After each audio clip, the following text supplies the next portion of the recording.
Hello, everybody. Welcome to the Men's Humans Rights live stream. Today, we'll be continuing our discussion from our previous live stream about gender roles. We will be debating the benefits, if there are any, of these gender roles. So we can go ahead and begin our debate.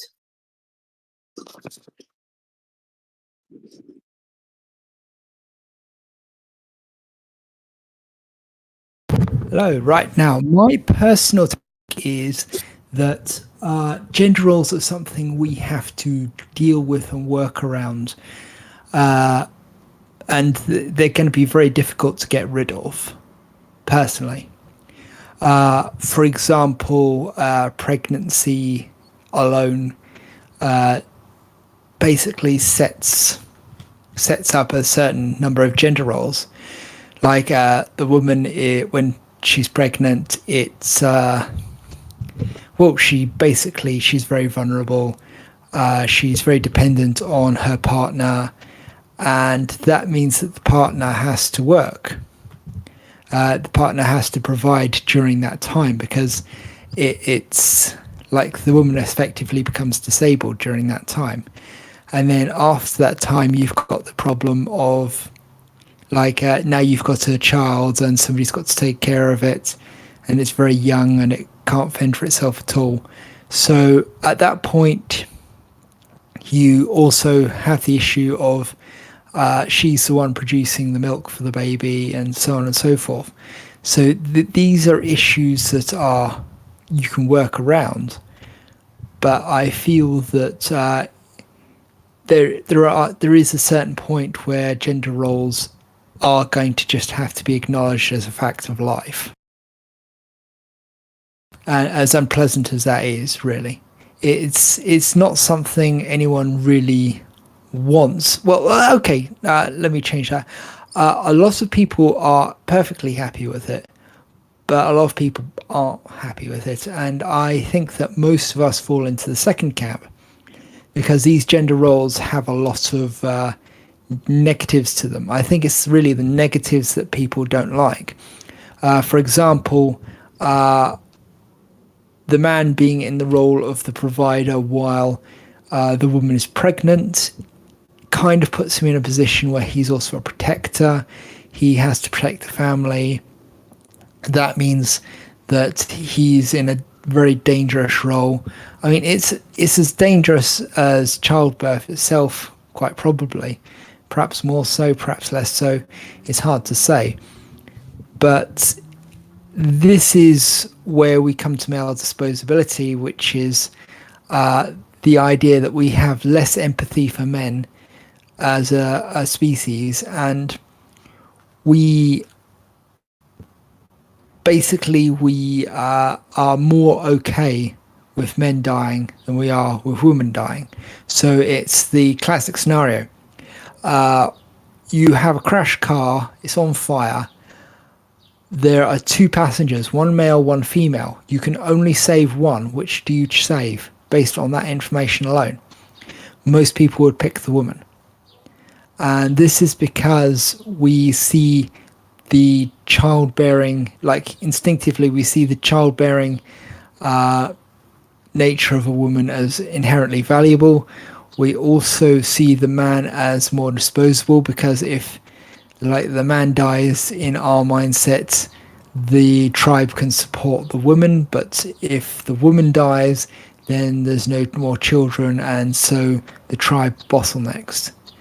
I think that's a very rough way of putting it, but these are gender roles, and I don't like them. But what do we do with them? And I think that should be a major part of the debate. What do we do about the gender roles, regardless of whether we like them or not? Well, from my point of view, gender roles dissipate as convenience goes up. So, for example, um, there's paternity leave that exists. Um, there's also um, babysitters and stuff like that. For after the child has been born, there's baby formula. If in the case that the woman doesn't uh, isn't able to lactate.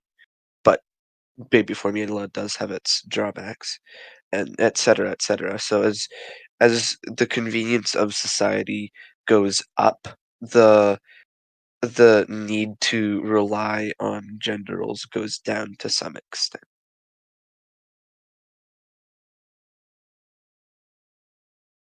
I would like to add more to that, which is like um, I think in the previous part, someone has mentioned that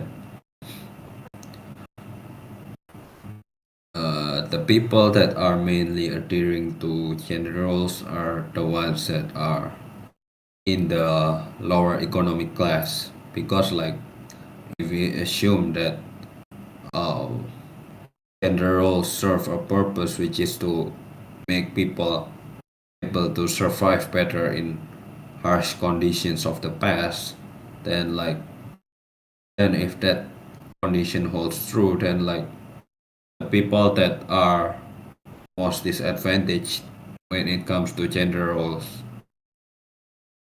whether disadvantaged or not, I don't know, but like people who are forced to do the gender roles because they don't have any other choice tends to be those that are in the lower income brackets, let's say. So like in a sense, this gender role debate is like not only like both sides of the coin. Like, do you think the gender roles are bad or good, or uh, what to do with the gender roles? But like we also have to acknowledge like the effects of gender roles on multiple levels, like multiple socio-economic levels, and also like I don't remember, but I don't remember the exact study, but like if I remember correctly, there have been some studies that said that um, with more education and income, it is said that the attitudes of people tend to be more egalitarian, which also fits the hypothesis that Morthy has proposed, that like as convenience goes up, uh, gender roles becomes redundant. So like that's what I would like to add so far.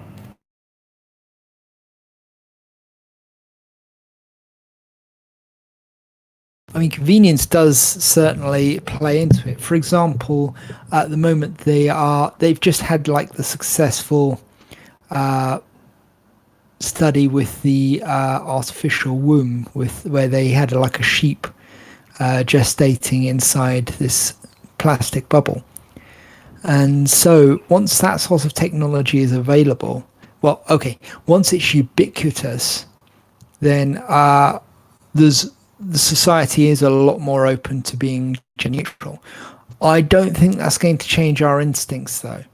Our instincts are very hardwired in, so people are still going to automatically favour the woman as much as possible. And I'm not sure specifically how we'd get around that, because I mean, after all, uh, the feminists can quite easily use the threat narrative against women to get whatever they want, and that makes it a very powerful bargaining chip. Like, if you're not going along with us, you're hurting women, even if the thing you're not going along with is actually something that would hurt women if you did it. Like, that they still use this same rhetoric, and it's very frustrating. Is I mean, we need a way to crack that, but it's very. I'm not really sure how we can get people to have as much empathy for men as they do for women, even if we train children from birth to have it.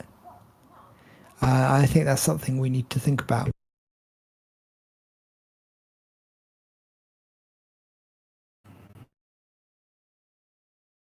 Like way I see the problem is like uh, I see it as like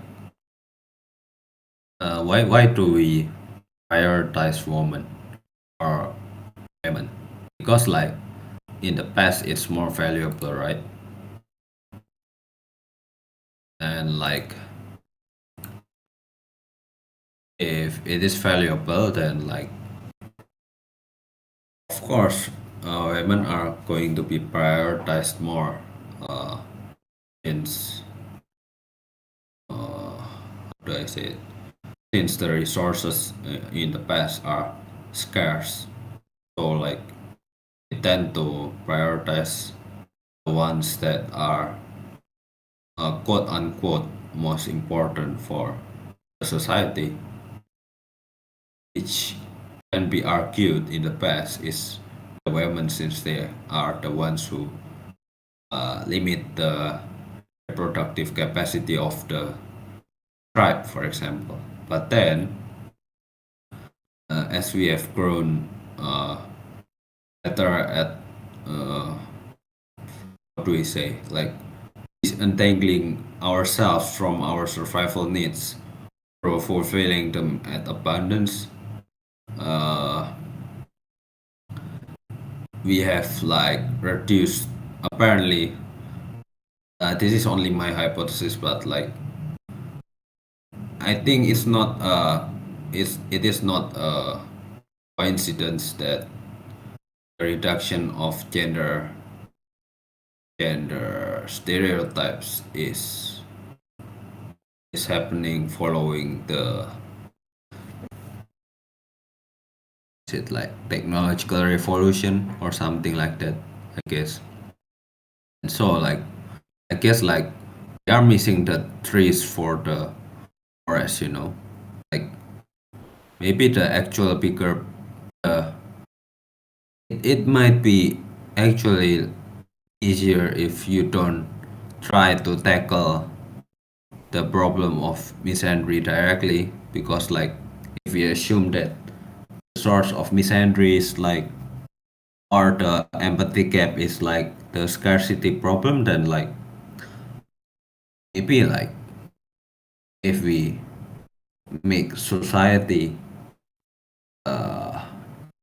the inequality of the society less apparent or less severe, maybe the misandry or the empathy gap will reduce itself, because like more people will have enough to live with, so they can think about deeper stuff, you know, if that makes sense. Is there anything that doesn't make sense from what I've talked about? Like, I know. No, I think it makes sense. I mean, it's Yeah. the comfort thing is, I think, a major thing that has enabled feminism. Without comfort, feminism would not exist, because during the time when there was no comfort, men were the providers of what little comfort there was. And so to want to fill the role of the man in the relationship to a woman back in the Industrial Revolution would have been insane. Like, they didn't want to go mine the coal. They didn't want to die in the wars. And there were, like, the anti-suffragette movement, suffragist movement, was specifically built around the idea that women didn't want to go and die in wars, and they didn't want to fulfill the male role. Like, this is what all the cartoons and stuff, like, from that movement were about. Like, they didn't want women to be harmed by being in the male role. This is not to say that women didn't work. Women worked way more than people realize.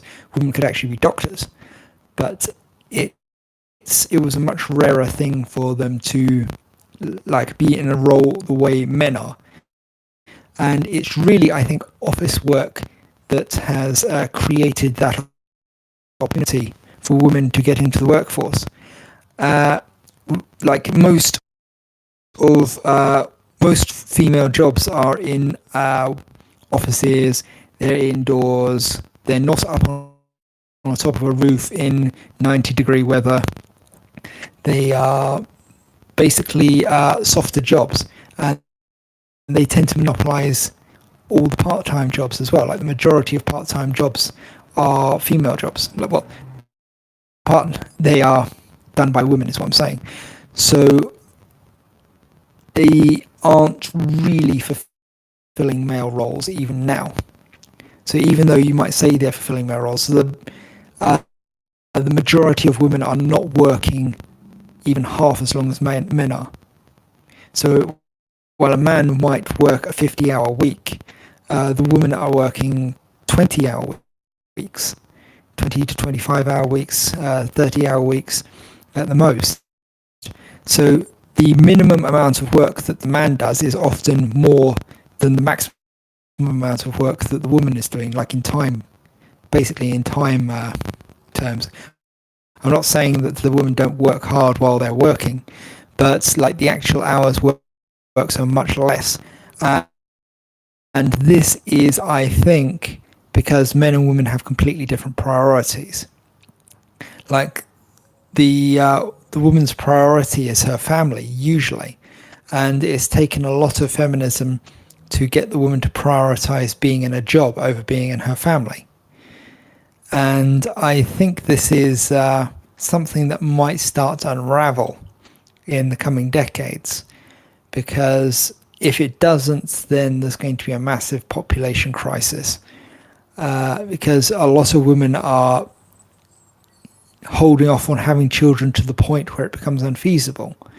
And this is going to be a problem for the civilization. This is essentially what I'm saying, is that giving up on gender roles, or rather idealizing men's gender roles and saying that women should fulfill men's gender roles, and then idealizing women's gender roles and saying the men should fulfill women's gender roles, isn't something which has particularly worked.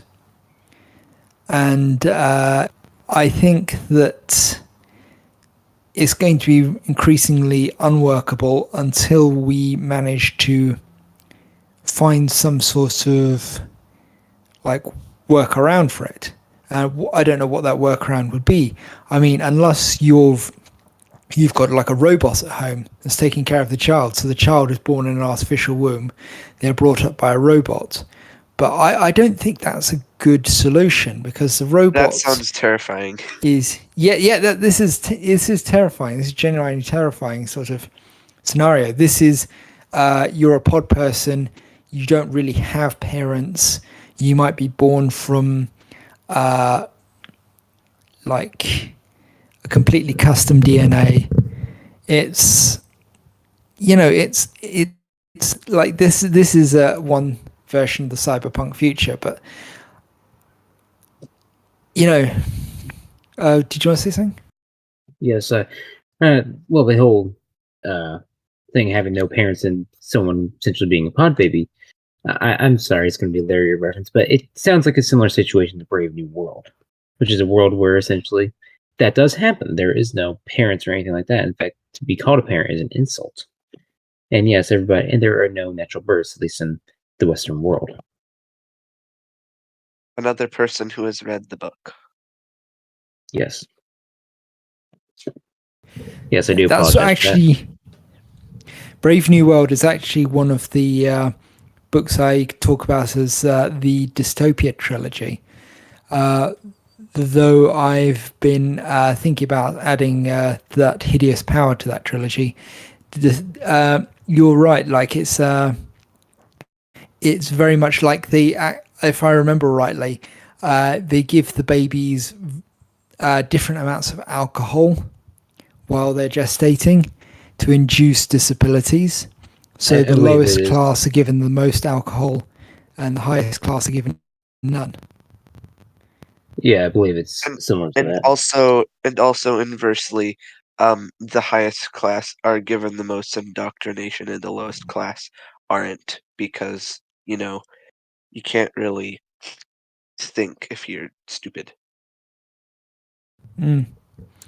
Yeah, well, anyway, this is a little bit of a segue off, I think, but it does raise the idea of like, how are we going to deal with gender roles in a way that doesn't involve us skewing off into some horrifying Black Mirror-esque universe that's going to make everyone really unhappy and possibly slaves. It seems like a very hard situation that we are going to have to deal with. And I prefer to deal with it now instead of passing it down to the future generations, but that's beside the point. It's a very tricky thing to deal with. Listen, I do not like gender roles. They're restricted to a person's freedom. I do not like them, but there's no doubt that some previous points were made that the abandonment of some of these has led to these consequences, such as declining birth rates, and it is very possible that we may have to implement some dystopian aspects into our society to deal with it. Hopefully, we don't have to go there, but we may have to at some point in the future.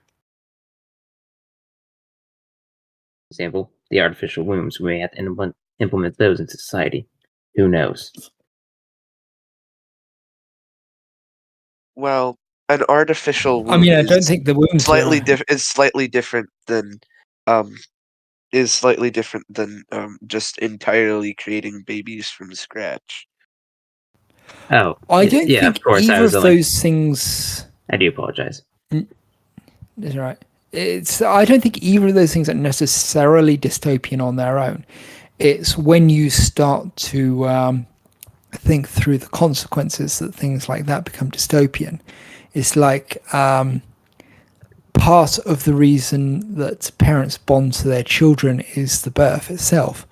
It's a bonding experience with the child, and it pushes the parents to enter into a sort of a contract with the child.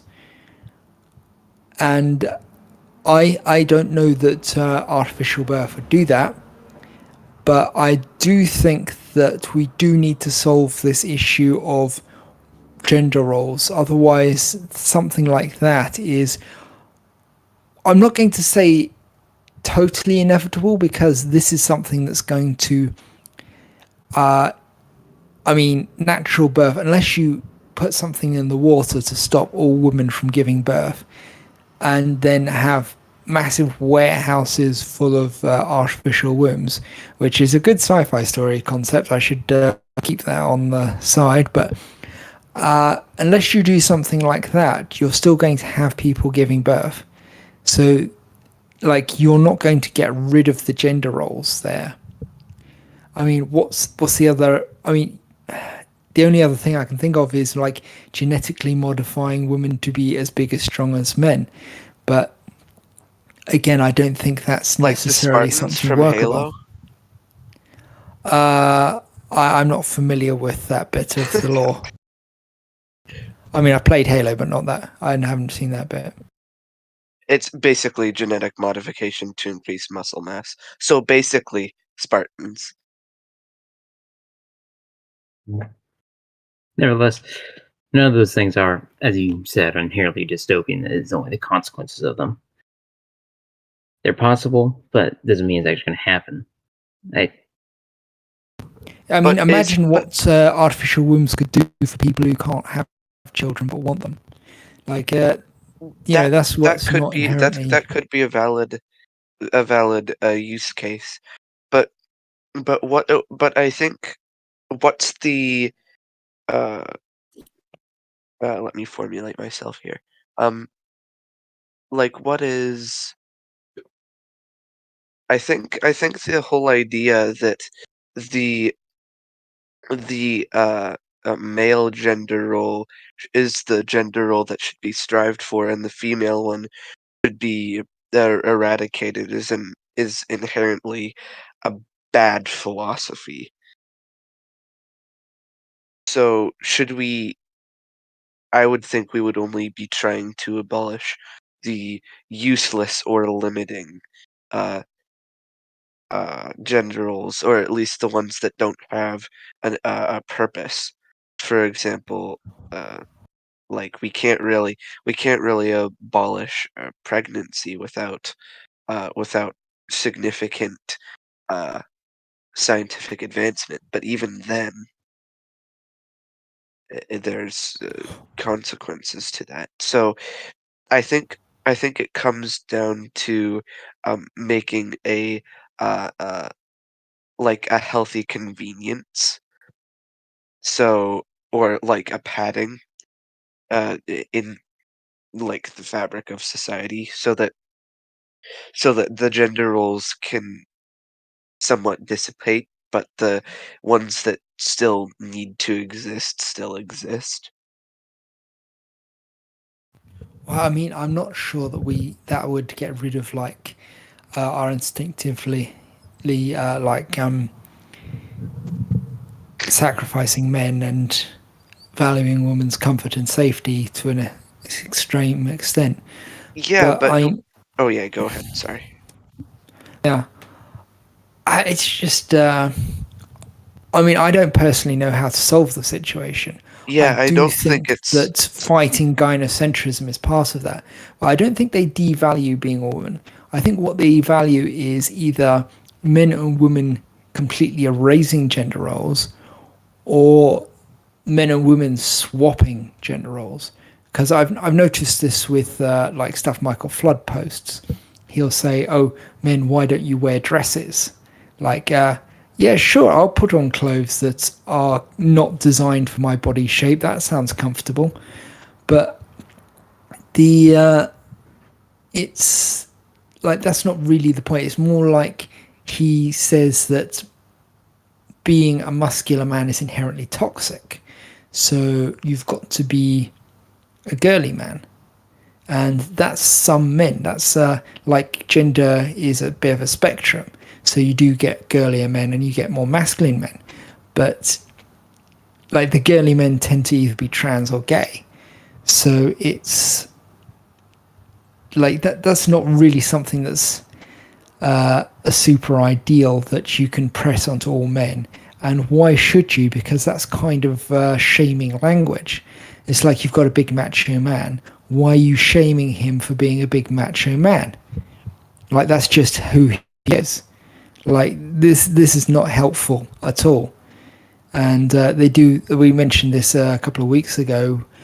He was talking about how it's toxic for gay men to be attracted to macho men. So you can't be attracted to them, you can't be them. You know that's very very toxic. They also hate girly girls, like really girly girls. They really hate that. You've got to be a blue-haired, hard-ass feminist who don't need no man. And you know yeah, it that's is. Yeah, like what if you're a girly girl? Like what if that's just how you are?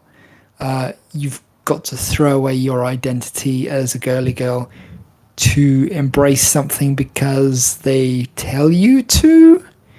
Why? What's in it for you?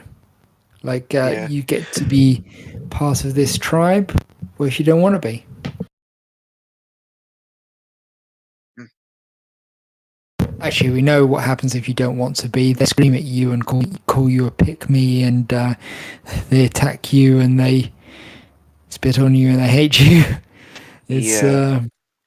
It's quite unpleasant. Like any girl who doesn't keep to their politics is considered a gender traitor. Cue Aaron Pizzy. It's kind of interesting too because it's like, okay, you're a gender traitor for doing, you know, like what you want to as a person. It's like it's very creepy and totalitarian, and it's Yeah, I'm not and I a think fan of it. that's kind of the problem with feminism, is that it's not independency, it's dependency on feminism. And as soon as you become independent of feminism, you like trigger the horde or whatever. And it is a Yeah, whore. it I don't know. It seems like feminism is an addiction or something. you know, it's kind of weird. Some people it can be. It's like you do get like a surge of self-justification when you attack people and stuff like that, and it's yeah. So I think so. If the goal here is to try and fix the empathy gap, first we have to identify where it comes from, because hasn't this empathy gap existed for hundreds to thousands of years?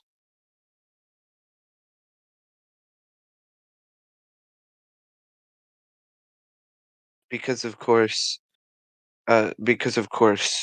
in ye olden days we didn't have as much comfort as we did today. So I would assume that the gender roles would still exist. Ergo, the empathy gap would still exist.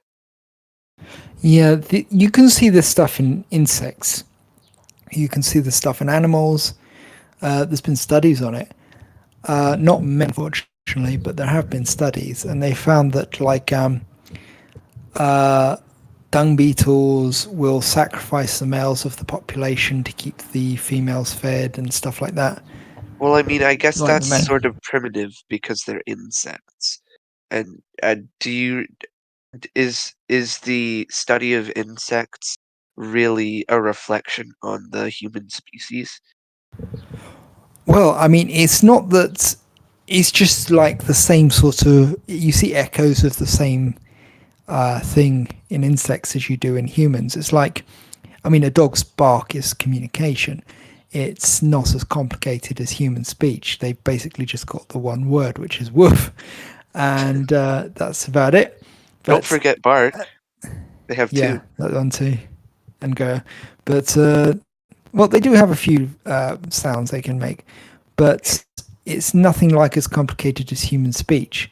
They would have a lot of trouble with concepts and things like that, which is why you get owners giving them those buttons with words and training them to talk to them, which is interesting that they can do that. But it's like you see this in the animal kingdom, you see it in all sorts of places, and I think it makes it very hard for us to get out of it. So how do you change an instinct? Like, how do you like rewire? The Marxists will say, oh, humans are just a blank slate. It's just because they've been brought up that way. Like, you've been brought up to be a macho man. But like, this isn't really the case. It's like they're half right. But just who you are as a born person dictates quite a bit as well. So you can like take 1,000 copies of the same person, put them into 1,000 different environments, and you will get something like the same sort of person underneath, even if their views and their politics and everything else and their opinions and all that sort of stuff radically different. Their personalities even radically different, but you'll still see like there'll still be a macho man or a girly girl or whatever. It's like it's very difficult to get around that unless they actually actively fight against it. So I mean, I'm not really sure what you're going to. I mean, they're still going to value women more than men. But then is the solution to fight against the human nature, and is fighting against the human nature a good thing? Yes and no, I think. I think that you can fight to a certain extent, and you should fight to a certain extent, but that ultimately you've got to realize that there's a limit to how much you can fight. Yeah, because then at that point it just becomes transhumanism. But that you can actually train young boys to understand that girls have a particular effect on them. Like, for example, there's a very interesting video on YouTube about the woman who tried to hire a hitman to kill her male partner, and she's on video with the police officer pretending to be the hitman, and she's saying, "Oh yeah, I'm 1,000% sure, take him out." But then she turns around and she halfway manages to convince him that she's innocent purely by using female vulnerability against him. And like touch and playing the victim and all this sorts of stuff has a massive effect on the male psyche. And it's something that's very hard to break out of. It's like when a woman tells you a emotional story about something bad that happened, it comes across like it builds a lot more sympathy in you than a man doing the same thing with the same story. That's just something we have studies on. It's a fact. That is something you have to fight to work around, but I think we can fight around it if we educate people. Well, okay. Well, but I half agree and half disagree because, of course, things can be broken down if children are taught a different way than normal. But at what point does it uh uh stop being um teaching and start being psychological manipulation to remove or replace a part of the human psyche? Well, I mean, you're getting into like some deep woods here. I mean, to an extent, you're going to have to condition them if you want to get rid of this, but it's like we're going back down the Marxist idea of don't like work society around humans, make humans work around society. And it's somebody's just had a little realization in the chat there, but yeah, I think you get what I mean. And is anyone else got anything more to say about this topic? Because my throat's getting sore here. Yeah. Well, so would it be agreeable to say that gender roles are partially the source of the human psyche? Yeah, I mean, it's partly it's something that's partly built and it's partly learned as part of society. I mean, you can't teach a boy to be a girl or vice versa, really. You can get them to do, like, to branch out a bit, but there are limits and they're going to push back on you, especially when they get to be a teenager. It's like the famous experiment with Daniel Reamer, I think his name was, where he lost his penis in a botched circumcision, and so they tried to raise him as a girl. Well, now he went on to live as a man with a family, with a wife, and he ultimately committed suicide. Yeah, I heard about that story. It was Yeah. very interesting. That is interesting and horrifying, I guess. Yeah, this guy who basically sexually abused him and his brother into like doing this stuff. I think it was John Money. Goodness, no way. Yeah, you don't want to look up some of the things he did with those boys. No. I don't want. Yeah, he did some really weird things with those boys, but the point is that this one experiment was the foundation for what we're going through now, which is the idea that gender can be taught rather than it being something inherent that you can build on. Yeah. So Is Well, like it seems to me as if like we have different ideas about what gender roles should be, I guess. In my so? opinion, like Go ahead. okay, you want to talk first or No, you can go. You were going first. I think like in my opinion like reverse gender role is still a role. That's my first point, and it has been arguably proof have been proven to be harmful, the reverse general, and then like the traditional general also has its problems with uh, what is it like uh, with their expectations. In a sense, like it's almost like uh, limitations of the liberty of the individual freedom, right? And then like so if those two are problematic, so like what do we do then? Like the big idea here is that the big goal here is to make it such that both gender conforming people or gender non-conforming people is not treated differently. That is the whole goal of this talk, right? That's the way I see it.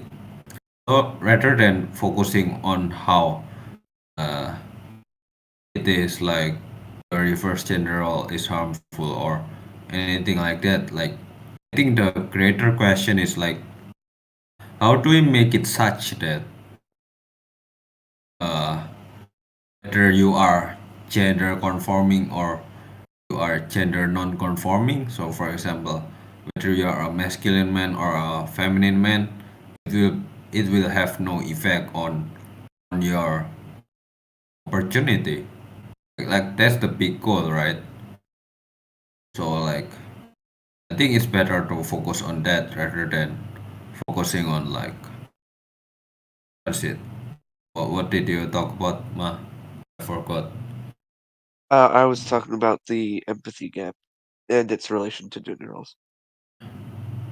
No. Like Ma, what did you talk about? An argument. I mean, I was talking about how it's like we should try to buck gender roles to a certain extent, but we've still got to realize they're built into not just our society, but our way of reproducing and our families and everything like that. And the family is the bedrock of society.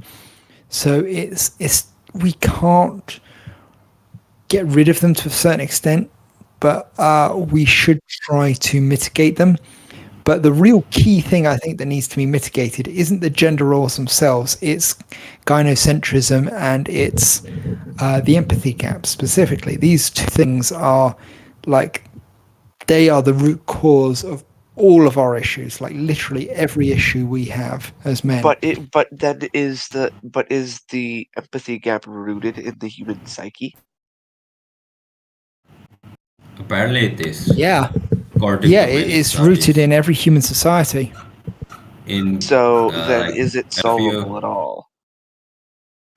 Well, it's something we can try to mitigate, and we should try to mitigate it. Okay. Like, people should at least be aware of it, that it's a thing. like I think we should approach empathy gap not like a mathematical problem to solve, but like let's say it like aging, aging has been a problem of people since ancient times, right? And like let's see how long can we postpone the negative effects of aging, at this point I'm thinking like that.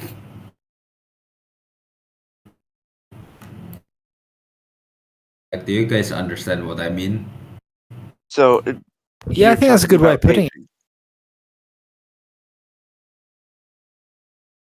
So basically, the way we should think about it is like, you know what, we are facing an insurmountable problem. Let's see what we can do about it. I think the mindset is kind of wrong in the sense that we should not hope that we can ever solve this thing, but we should at least try to mitigate it. Like giving up, uh, solve it is like not gonna do anything, in my opinion.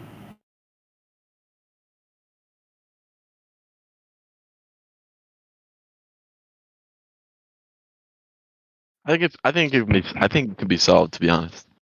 I think humans are pretty malleable. You know, um, I think just because it's a part of the human psyche, it doesn't mean necessarily that it could be changed. It can be changed or anything like that.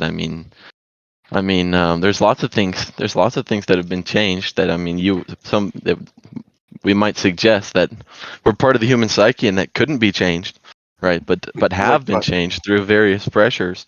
There are cultural pressures, and there are more physical pressures. That may be considered cultural pressures. You can remove people that exhibit certain behaviors from the gene pool by execution. This is what they did in Europe in the past, in the early, from 1200 to 1700. They were executing hella dudes that were violent, dudes that were aggressive. Essentially, and this isn't cultural pressure. This isn't influencing, but this is changing. Right? I'm saying they executed these violent men in the numbers of thousands every year. It was something like 1% of their population every year was getting executed. Essentially, they removed these aggressive men from the gene pool. I'm not saying that we need to remove women or whatever from the gene pool. Feminism from the gene pool doesn't make any sense. I'm saying people have been changed. Whether it be through something more serious like execution, which I think personally is a big reason why violent crime dropped in Europe over that time period. But I also think there are softer pressures like education, right? The rise of education in Europe and across the whole world. It's clearly had a massive societal impact, and it can be applied here as well. It can be applied here. We can change. We can change. I think it starts with awareness. Okay, I get where you're coming from, but how do we define what is and isn't part of the human psyche? How can we tell? Well, I think we can use empiricism to get a pretty good idea of what is typically exhibited by a particular sex or person. We don't have to be wondering about what people's behaviors are these days. We've done loads of studies. We can say, often we can get a pretty good idea of what what women like and what men like, what they might want to do in their career, how they might approach the mating scene. We basically understand the behavior of men and women. So it starts with understanding the science between. And also evolution, is huge.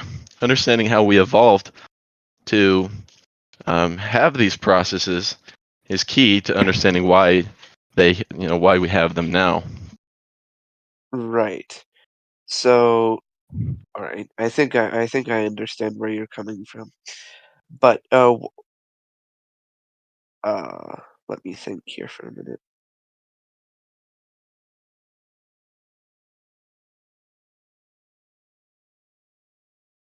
I've just lost my train of thought. I don't really know where I'm going, to be honest with this. Yeah, While you're thinking, may I interject a bit? sure. Um, Basically, I have support for that approach of empiricism, but let's try approaching instead of let's say the well like it's okay to understand the gender difference between men and women and study it empirically, of course. And but like I want to focus on another topic, which is like the empathy gap. Like, I think it's possible to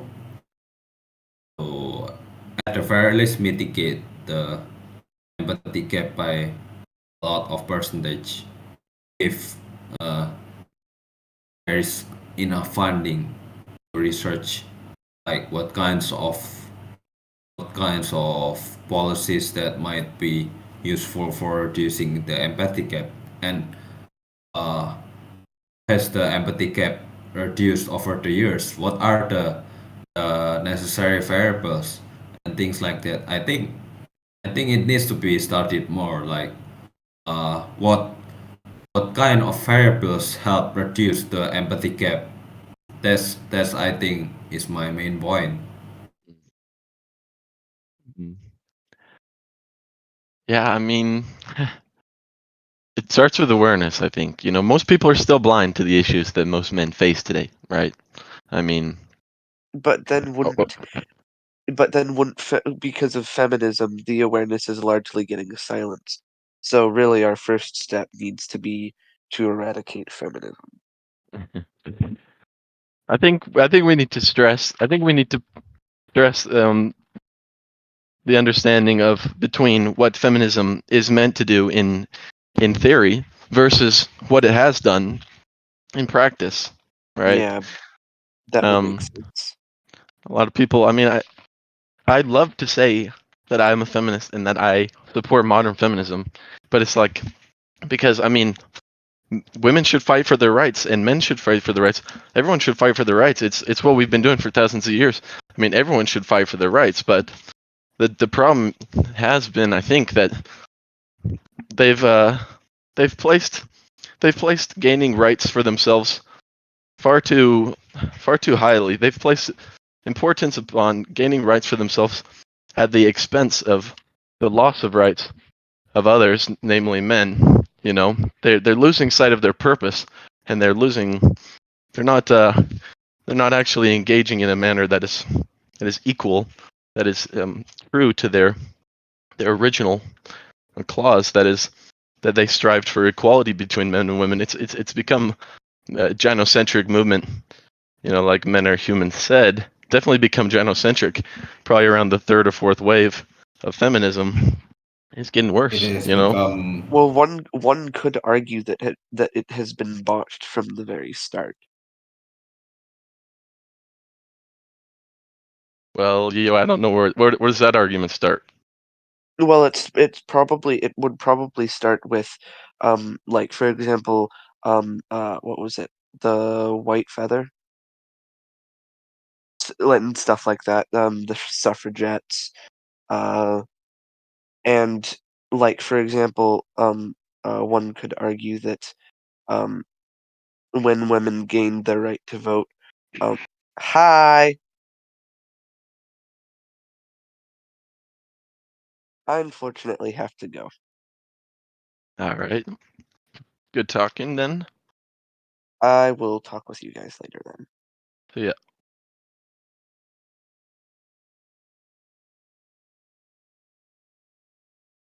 All right. Um.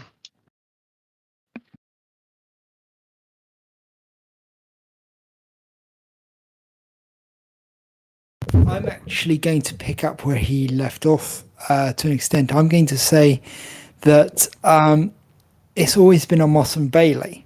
Like what feminists say they want and what they actually look like they want from what they do are two completely different things.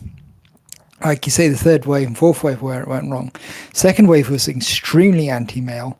First wave was also extremely anti-male. So there's this myth in our movement that feminism used to be good.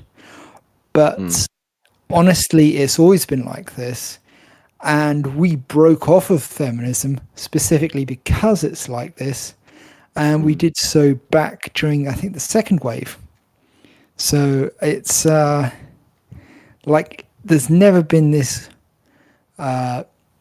time when it was good. Like the original, the original wave was them going around trying to bomb men and blow them up. That's what the suffragettes did. They planted bombs in public where large amounts of men would be, like outside the Bank of England, like in public, and in they did. There's a famous one where not famous. It's not famous anymore, but it was at the time, where there was a huge greenhouse. I can't remember the name of it. It's a very famous one. It might have been, it's one in London, and it's like they walked around following the security guard, planting bombs, and then nipped out. And by the time the security guard got back to the first bomb, which was fizzing down, it was about to explode, and he disarmed it. But then as soon as he disarms it, the entire greenhouse explodes, and if he hadn't disarmed that bomb, he would be dead, or he would have been dead at the time. He's probably dead now, but they would have killed him. And most of these suffragette stories where they they're bombing things go a lot like that. Through sheer chance, they didn't kill anyone. There are cases of them actually killing people, though. The official record is something like 20, but I'm betting it's a lot higher than that. I mean, these send letter bombs to people. All right, so there were some instances of violence, right? But for a movement to gain freedom, you would expect some things like that to occur. I mean, yeah, it can't always be peaceful, But are you saying that the things they strived for, such as the right to vote and these other balonies, these other things, they were not, they were misguided in their desire for these things? I'm not saying that they were misguided in their desire for these things. I will say that the men at the time didn't have these things, and that what they were aspiring to was the aristocracy. Committing apex fallacy, even back then. Yeah. They've had loved this fallacy since the very beginning. Like, it's always been this fallacy. And I am saying that what they did was extremely violent. We actually support the suffragist movement, which is a slightly and confusingly differently spelled movement, which was peaceful and campaigned for the vote for women peacefully. And then there was the male suffrage movement, which nobody remembers. That campaigned for the vote for men. And these are good movements, suffragist movements for men and women. What isn't good is feminist ideology. So we need to detach feminist ideology from the idea of equality, because they're completely different things. Feminism loves to say that they're on board with equality, or at least they used to. They nowadays tend to say they're on board with equity, which is special privileges by another name. But we really need to divorce this, because when you create an equal law in any country, the people who show up to protest that law are feminists. Now has a history of this. Lots of feminist groups do. Refuge has a history of this. They will show up and they will demand special treatment for women, and they will demand that the law, make provisions for women to domestically abuse and sexually abuse men and boys. They'll be quite open about it. They'll be quite angry, and they'll scream about how you're going to hurt women by allowing them to use this law against them. That's a typical argument. They'll say, oh, the men will, like evil abuser men, will just use this law against women. They'll say we're the abusers. And it's like, yeah, sometimes you are. Like, we need to address that. Sometimes you are the abuser. And a lot of the feminists who are involved in this sort of thing are actually the abusers, like Sarah Champion, who was involved in the British domestic violence law. But anyway, I've rattled on enough. Would you guys feel like ending the talk here? I believe we've had a good talk. All right, then. Would one We of can you like to continue this take us in out? We can continue this in another if we want. But say again. I'm sorry, I interrupted you. Would one of you like to take us out? Like, you know how Like this say a usually prayer. goes. I meant more in the sense that we would say this has been the Friday chat. See I you can all get it. later. But I can do okay, thank you. I can get it. Right. I think that's Um, good. Well, that's been our Friday talk over the over gender roles. We had a lot of good points and a lot of good talk. But we will see you next time. Later.